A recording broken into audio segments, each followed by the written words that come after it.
well. Yeah. Especially when on Oahu, Yes. the new median price of a home, single family home, is $700, almost $800,000. Certainly, Yes.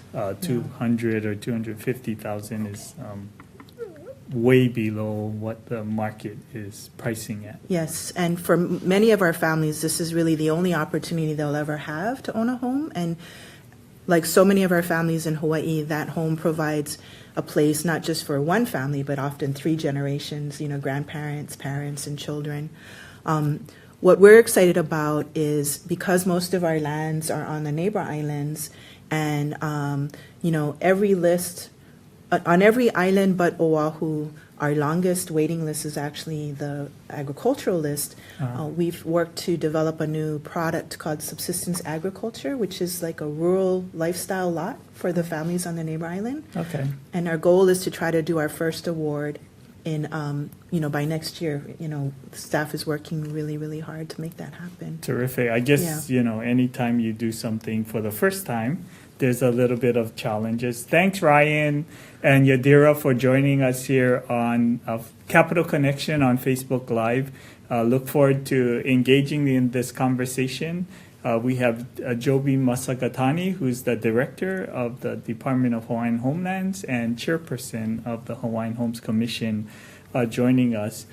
So, Joby, maybe you can talk a little bit about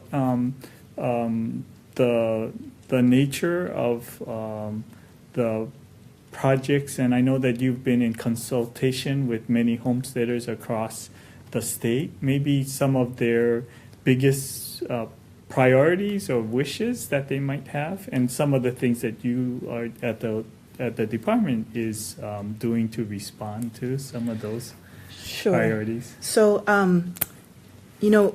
where the department had been prior to my starting was, many years ago, we used to just do vacant lots and then families would build their own homes. And then it kind of swung all the way to the other end where the department would bring on board a developer and do turnkey developments.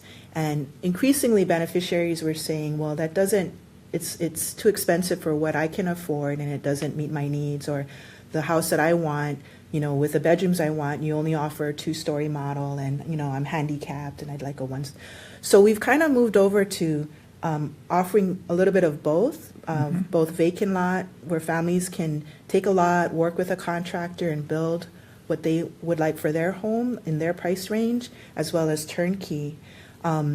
With our associations, many of our associations, kind of shifting gear, are really at the cutting edge of self-determination in building through grants and aids and other activities their own community center or community facilities. Waihuli, for example, has all volunteer. They've built this beautiful amphitheater. Maku'u farmers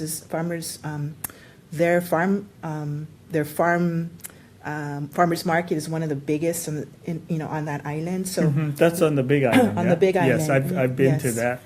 Yes. That farmers market several times. Certainly, it's well attended. There are thousands of people there on the weekends. I know. Yes, and so we engage a lot with our association leaders and the various projects that they're working on for their association. So that's sort of self-determination, like happening on the ground, and then.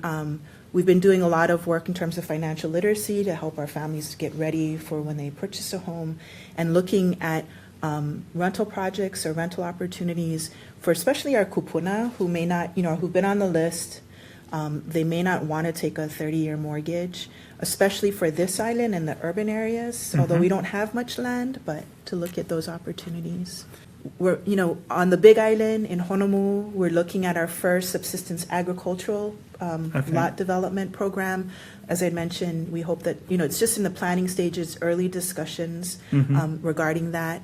So what, I know that there's a lot more work, but when you say subsistence, so about how big a parcel are you guys talking about? I assume there would be access to water and those kinds of basic infrastructure? Yes, and so subsistence for us is defined as smaller than 3 acres. So it could be anywhere from a half acre to 3 acres, depending on the amount of rainfall there is. And, so the idea is that that lot would be, you can actually reside on that lot, but you're not required to reside on the lot. Okay. So it's intended to be a place where families could reside or could use as a place to grow food for their family, to start as in, for those that are interested in going into agriculture, it's a place that they could start.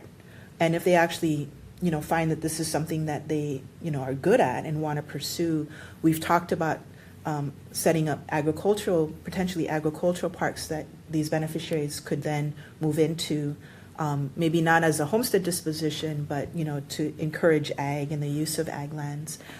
It would be, depending on the location, probably ag standard roads, so not necessarily, Okay. Residential, but probably individual wastewater systems, so septic.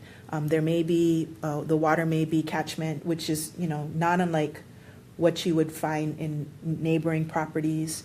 And then we were working with USDA to say, okay, well, what are the minimum requirements in order to be eligible to borrow money to build a home? And so we may require like overhead electrical, things like that.